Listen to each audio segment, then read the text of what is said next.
Assalamualaikum warahmatullahi wabarakatuh.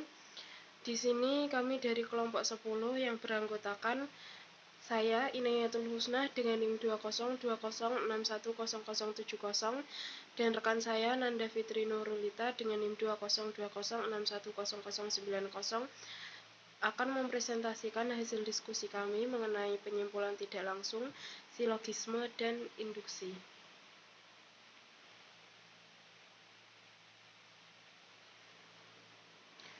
Pengertian dari penyimpulan tidak langsung, silogisme, dan induksi.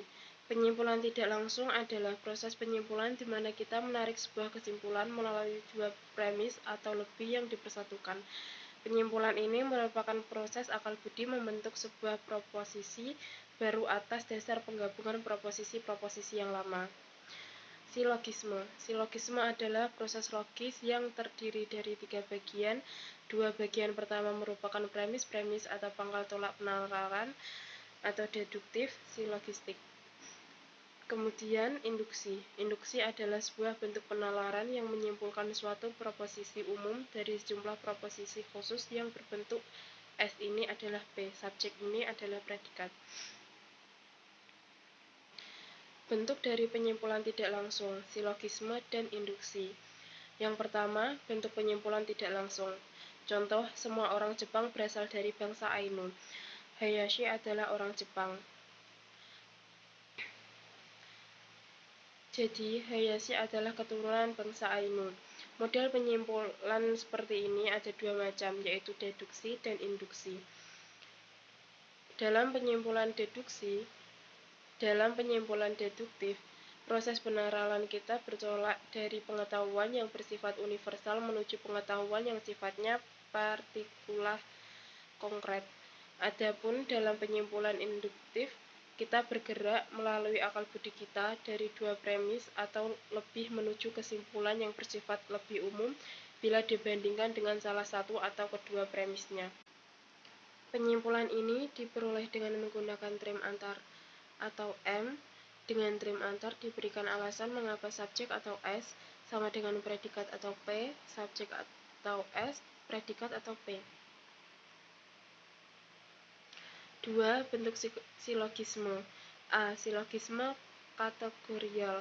Silogisme kategorial adalah silogisme yang semua proposisinya merupakan kategorik. Proposisi yang mendukung silogisme disebut dengan premis, yang kemudian dapat dibedakan menjadi premis mayor atau premis yang trimnya menjadi predikat, dan premis minor atau premis yang trimnya menjadi subjek. Yang menghubungkan di antara kedua premis tersebut adalah trim penengah atau middle trim. Contoh, MY sama dengan semua makhluk hidup membutuhkan udara. MN sama dengan hewan adalah makhluk hidup. K sama dengan hewan membutuhkan udara. B. Silogisme kondisional. Silogisme kondisional atau bersyarat ialah silogisme yang premis mayornya berupa keputusan kondisional. Keputusan kondisional adalah keputusan yang mengandung suatu syarat, yaitu terdiri dari dua bagian. Yang satu dinyatakan benar jika syarat yang dinyatakan dalam bagian lain dipenuhi. Misalnya, jika hujan turun, maka jalanan menjadi basah. Bagian putusan kondisional yang mengandung syarat tersebut antecedens. C. Silogisme alternatif. Silogisme yang terdiri atas premis mayor merupakan proposisi alternatif. Proposisi alternatif yaitu bila premis minor yang membenarkan salah satu alternatifnya. Simpulannya adalah menolak alternatif yang lain. Contoh, MY, ular berada di dalam kandang atau di luar kandang. MN, ular berada di luar kandang. K, jika ular tidak berada di dalam kandang. D. Silogisme hipotesa. Silogisme hipotesis yaitu silogisme yang terdiri atas premis mayor yang berposisi kondisional hipotesis. Kondisional hipotesis yaitu bila premis minornya membenarkan anteseden, kesimpulannya membenarkan konsekuen. Bila minornya menolak anteseden, simpulannya juga menolak konsekuen. Contoh, MY, jika tidak ada uang, manusia sangat kesulitan untuk memenuhi kebutuhan hidupnya. MN, uang tidak ada. K, jika manusia akan kesulitan, jadi manusia akan kesulitan untuk memenuhi kebutuhan hidupnya.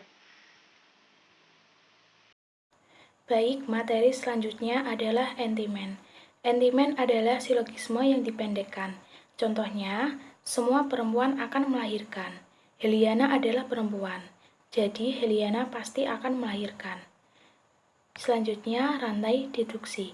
Seringkali penalaran yang deduktif dapat berlangsung lebih informal dari entimen. Orang-orang tidak berhenti pada sebuah silogisme saja, tetapi dapat pula merangkaikan beberapa bentuk silogisme yang tertuang dalam bentuk-bentuk yang informal. Contohnya, semua makhluk hidup berkembang biak. Manusia adalah makhluk hidup. Jadi, manusia berkembang biak, hewan juga berkembang biak. Selanjutnya, bentuk induksi.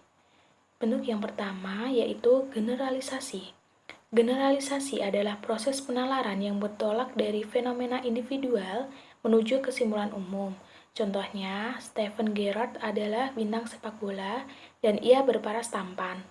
Daniel Eger adalah bintang sepak bola dan ia berparas tampan. Generalisasinya, semua bintang sepak bola berparas tampan.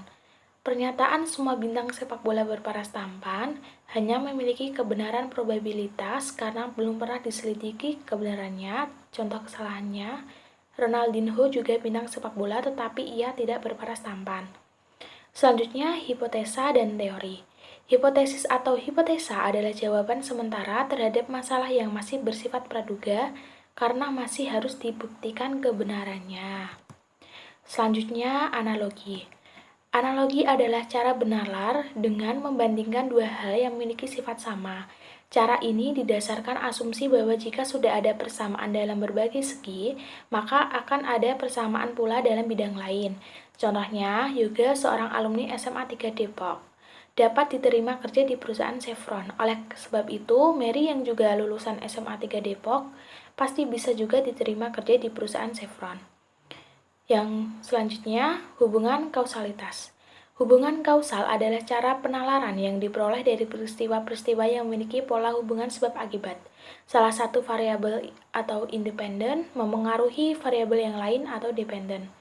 Contohnya, hubungan kepandaian dengan kekayaan, atau diasumsikan kepandaian membuat orang bisa kaya dan sebaliknya karena kaya orang mempunyai biaya untuk belajar sehingga pandai. Contoh yang kedua, kemarin Budi tidak masuk kuliah, hari ini pun tidak. Pagi tadi ibunya pergi ke apotek membeli obat, karena itu pasti Budi sedang sakit. Selanjutnya, induksi dalam metode eksposisi. Eksposisi adalah salah satu jenis pengembangan paragraf dalam penulisan yang dimana isinya ditulis dengan tujuan untuk menjelaskan atau memberikan pengertian dengan gaya penulisan yang singkat, akurat, dan padat.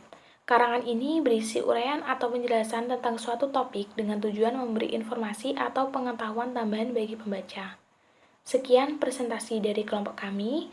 Kurang lebihnya mohon maaf. Wassalamualaikum warahmatullahi wabarakatuh.